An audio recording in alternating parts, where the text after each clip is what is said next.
होय रे भाऊ हं? लय बॉडी येते बरे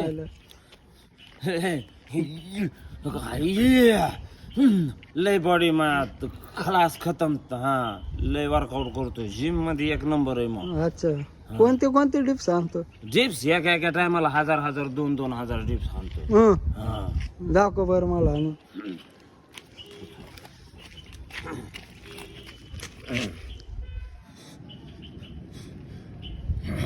हे कोणते डिप्स आहे भाऊ हे हा हे नवीन आल्या ट्रेंडिंगला ह्या डिप्स याने काय होतं माहितीये का याने सगळीच बॉडी वाढते याने 6 पॅक नाही हं. 25-30 पॅक येते तुम्हाला हे नवीन वर्कआउट आहे तू मारून पाय आणि लय भारी हे माहितीये का हे डिप्स तू मारून पाय तुझी बॉडी माझ्यासारखी होणार मजबूत पण असले डिप्स आणताना मी पाहिलंच नाही ना तुम्ही गरीब लोक तुम्हाला ते शिकवत नाहीत जिम मध्ये माझ्यासारखा डेअरिंग बार माणूस त्यानंतर हे मला हे शिकवा मला ते शिकवा